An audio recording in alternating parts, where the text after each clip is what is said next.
فرماتے ہیں، صحیح حدیث ہے یہ، 3 لوگ سفر پر تھے، 3 دوست تھے، یہ تینوں سفر پر تھے اور یہ پہاڑوں کے راستے سے جا رہے تھے۔ ایک پہاڑ کے غار میں ان لوگوں نے پناہ لینے کے لیے تھوڑی دیر آرام کیا اور بارشیں شروع ہو گئیں، طوفانی بارش، اور ایسی بارشیں آئی کہ پہاڑ کے پتھر کھسکنے لگے اور ایک بہت بڑی چٹان کھسک کر کے یہ غار کے منہ پر آ کر گر گئی۔ غار بند اور یہ اندر 3 بیٹھے ہوئے ہیں، ہاتھ کے ہلانے سے تو پتھر جانے والا نہیں، ایک بڑی چٹان گر کر کے بند ہو چکی، ان کی قبر وہیں بننے والی۔ 3 لوگ ہلا کر کے کیا ہٹا سکتے تھے؟ اب تینوں لوگوں نے کیا کیا؟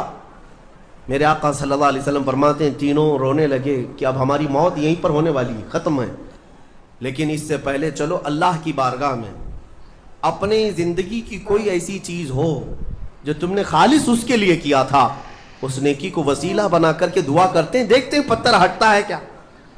تو تینوں نے اپنی اپنی زندگی کی ایک ایک چیزیں شمار کرنا شروع کیا۔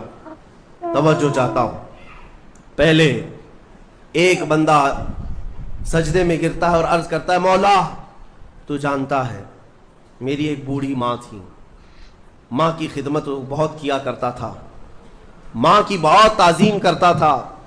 ایک دن رات کو جب میں گھر پہنچا تو میرے پاس صرف ایک روٹی تھی اور تھوڑا سا دودھ تھا، میرے گھر کے کئی بچے تھے، بچے بھی بھوکے تھے، لیکن میری ماں بوڑھی تھی، تو میں جب بھی گھر رات کو پہنچتا پہلے اپنی ماں کو کھلاتا، اس کے بعد اپنے بچوں کو کھانا دیتا۔ اس دن ایسا ہوا کہ میرے پاس صرف ایک روٹی اور تھوڑا سا دودھ تھا، ماں بھی بھوکی تھی اور بچے بھی۔ بچے آ کر لپٹ گئے، کہنے لگے کہ ہمارے لیے کھانا، بھوک کی شدت ہے۔ میں نے بچوں کو تھوڑی دیر کے لیے بٹھایا گھر کے باہر اور اس روٹی کو چور کر دودھ میں اپنی بوڑھی ماں کو کھلایا۔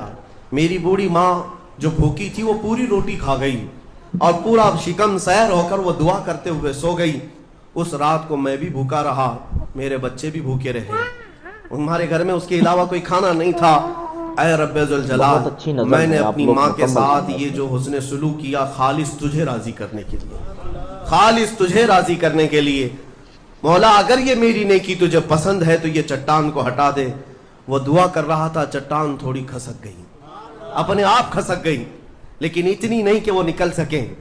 دوسرا جو ساتھی تھا وہ سجدے میں گرا اور وہ دعا کرنے لگا۔ یہ پوری حدیث پاک موجود ہے جس کو میرے آقا نے بیان کیا۔ میرے عزیزو، زندگی میں کوئی ایسی چیز ہو جو اللہ کے لیے کیا ہو، پھر دیکھنا زندگی کی مصیبتیں آئیں، اسی نیکی کو تم اللہ کی بارگاہ میں رکھ سکتے ہو۔ دوسرا سجدے میں گرتا اور کہتا ہے مولا تو بہتر جانتا ہے، میں اپنی چچیری بہن کا عاشق ہو گیا تھا۔ اس کی چچیری بہن تھی، چاچا کی بیٹی، عاشق ہو گیا اور ہم دونوں میں معاشقہ چلنے لگا، ایک دوسرے سے محبت کرنے لگے۔ بہت اچھی نظم ہے، ایک دن ایسا آیا کہ ہمارے گھر والے اور اس کے گھر والے سب باہر چلے گئے، ہم دونوں تنہا رہ گئے اور ہم دونوں ایک کمرے کے اندر آئے۔ ہم دونوں نے گناہ کرنے کا ارادہ کر لیا، شادی تو نہیں ہوئی تھی، نکاح بھی نہیں ہوا تھا، دونوں کھڑے ہوئے، گناہ کرنے کا ارادہ ہی تھا کہ ہم دونوں کو اچانک خیال آیا میرا رب دیکھ رہا ہے۔ ہم کپڑے اتارے اس کے سامنے جو ہمارے دلوں کے حالات بھی جانتا ہے، تو وہ میری چچیری بہن وہ بھی رونے لگی، میں بھی رونے لگا اور ہم ایک دوسرے کو ہاتھ نہیں لگائے۔ مولا اس زنا سے اور اس بدکاری سے اگر میں بچا تھا تو میرے رشتہ داروں سے ڈر کر نہیں، خالص تیری رضا کے لیے، کہ مولا کریم کے اس سلطنت کو میں اپنے گناہوں سے پامال نہیں کروں گا۔ تو جب یہ وہ کہنے لگا اور عرض کیا مولا اگر میں وہ رات گناہ سے بچاؤں، تیری بارگاہ میں میرا وہ بچنا پسند ہے تو اس چٹان کو تو ہٹا دے۔ حدیث پاک میں چٹان اور کھسک گئی۔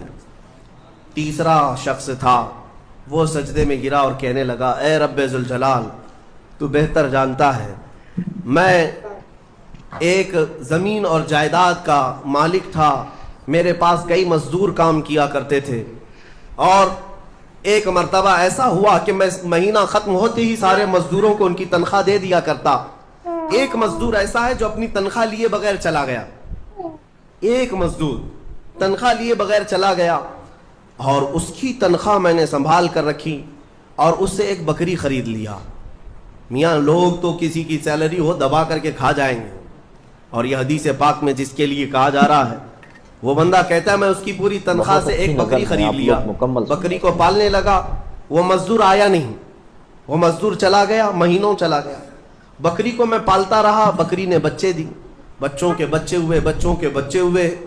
اے رب ذوالجلال تو نے اتنی برکت دی کہ اس ایک بکری سے ایک پورا میدان کئی ہزار بکریاں بھر گئی، کئی ہزار بکریاں کئی سالوں کے اندر۔ وہ ان بکریوں میں نہ کسی کو بیچتا تھا نہ کسی کو ذبح کرتا تھا، سب بکریاں رکھا۔ کئی سالوں کے بعد اچانک وہ مزدور واپس آیا اور اس نے آ کر مجھ سے کہا کہ مالک میں آپ کے ہاں خدمت کرتا تھا، آپ کو یاد ہے کچھ سالوں پہلے میں نے اپنی تنخواہ چھوڑ دی تھی، 1 مہینے کی تنخواہ نہیں لیا تھا؟ تو میں نے اس سے کہا کہ ہاں مجھے اچھی طرح سے یاد ہے، اور اس کا ہاتھ پکڑ کر کے ان بکریوں کے ریوڑ کے پاس لے گیا اور کہا یہ تیری تنخواہ ہے، یہ پوری تیری تنخواہ۔ بہت اچھی نظم ہے۔ اس نے کہا میرے ساتھ کیا مذاق کر رہے ہو مالک، میری تنخواہ اتنی ہے کہ اس زمانے میں ایک بکری بھی نہیں آ سکتی۔ اس نے کہا ہاں بالکل تو صحیح کہہ رہا ہے، لیکن اس زمانے میں ایک بکری خرید لی میں نے، اور اسی بکری سے اللہ نے اتنی برکت دی، اس میں میرا ایک بھی حصہ نہیں، تیری ان بکریوں کا دودھ تک میں نے نہیں پیا، صرف اور صرف تیرے انتظار میں، اور یہ ساری بکریاں تو لے جا۔ اور وہ مزدور خوشی خوشی اپنے پورے ریوڑ کو، آج کے زمانے کے وہ کئی لاکھوں کی بکریاں ہوں گی، وہ مزدور لے گیا۔ اب یہ بندہ کہتا ہے اے رب ذوالجلال میں نے یہ امانت اگر سنبھالی تھی تو خالص تیری رضا کے لیے، مولا صرف تجھے راضی کرنے کے لیے، ورنہ پیسے کھا جاتا تو کون کیا کر لیتا، وہ مزدور کون سا وصول کر لیتا؟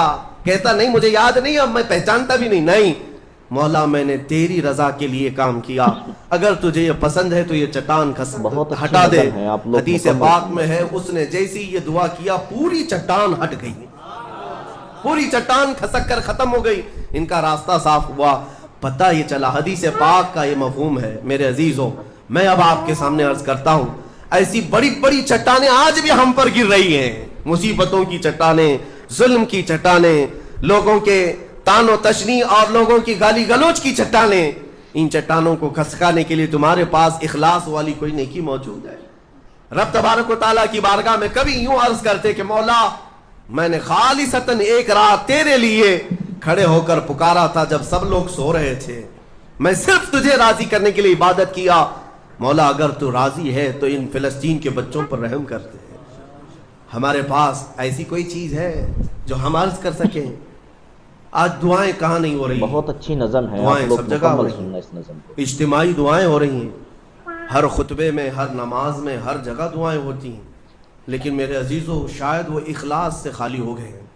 ایک بات یاد رکھنا، حرام لقمے پیٹ میں پڑے ہوں، حرام کمائی گھر میں پڑی ہو تو حدیث پاک میں اس کی کوئی دعا آسمان تک نہیں جاتی، کوئی دعا آسمان تک السلام نہیں۔ علیکم ورحمۃ اللہ تعالی وبرکاتہ۔ عزیز ساتھیوں، امید ہے کہ آپ لوگ خیر و عافیت سے ہوں گے، مولا آپ لوگوں کو سلامت رکھے۔ دوستو آج کی ویڈیو آپ لوگوں کے لیے بہت اچھی ہونے والی ہے، اس ویڈیو پر اگر آپ عمل کریں گے تو انشاءاللہ آپ کی دنیا و آخرت بہتر ہو سکتی ہے۔ عزیز ناظرین، پہلے میں شروع میں ایک وظیفہ آپ لوگوں کو بتاتا ہوں۔ بہت سارے لوگ کہتے ہیں کہ ہم پر قرض چڑھ گیا ہے اور کماتے بھی بہت ہیں مگر قرض جو ہے سر سے نہیں اتر رہا ہے، اور کمائی میں برکتیں نہیں ہوتی ہیں، پریشان رہتے ہیں، کماتے بھی برابر ہیں مگر کسی طریقے کا کوئی بینیفٹ ہمیں نظر نہیں آتا، اور یہ اکثر لوگوں کے ساتھ آج کل یہ سمسیایں ہیں، کما بھی رہے ہیں مگر گھر میں برکتیں نہیں ہیں، پریشان سے نظر آتے ہیں۔ شاید کہ آپ میں سے بھی بہت سارے لوگ اس چیز سے پریشان ہوں گے۔ میں آپ لوگوں کو بتاؤں دوستو، ایک معاملہ تو یہ ہے کہ اللہ رب العزت نے جتنا جس کے مقدر میں رزق لکھا ہے اس بندے کو اتنا مل کر رہے گا۔ اگر میرے مقدر میں اللہ نے جو لکھا ہے مجھے مل کر رہے گا، آپ کے مقدر میں جو لکھا ہے آپ کو مل کر رہے گا۔ تو بندے کے مقدر میں اللہ تبارک و تعالیٰ نے جتنا رزق لکھا ہے بندے کو اتنا رزق مل کر ہی رہے گا، اس میں سے نہ کوئی گھٹا سکتا ہے، اس میں سے نہ کوئی بڑھا سکتا ہے۔ مگر قرآن عظیم کے اندر کچھ ایسی آیتیں ہیں کہ اگر ان آیتوں کو اگر پڑھا جائے، ہر نماز کے بعد 7 مرتبہ پڑھا جائے، اول اور آخر درود شریف پڑھی جائے، تو اس کی برکت سے یہ سمسیا دور ہو سکتی ہے، کیونکہ اللہ کا کلام بڑا طاقتور ہوتا ہے۔ وہ کون سی آیت ہے؟ وہ آیت ہے وَكَفَى بِاللَّهِ وَلِيًّا وَكَفَى بِاللَّهِ نَصِيرًا۔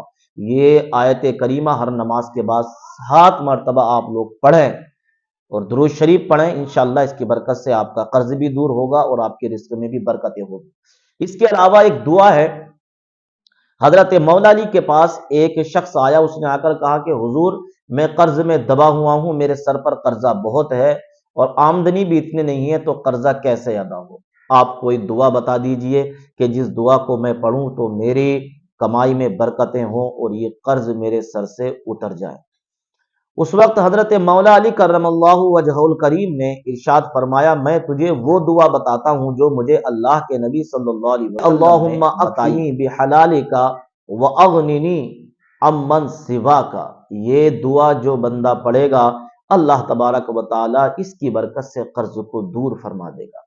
تو اس دعا کو آپ لوگ اپنے جو ہے جس طریقے سے کھانا کھاتے ہیں ایسے اس کا بھی روٹین بنا لیجئے، پانچوں نماز کے بعد تین مرتبہ اس دعا کو پڑھیے، انشاءاللہ دعا کی برکت سے پریشانی دور ہو جائے۔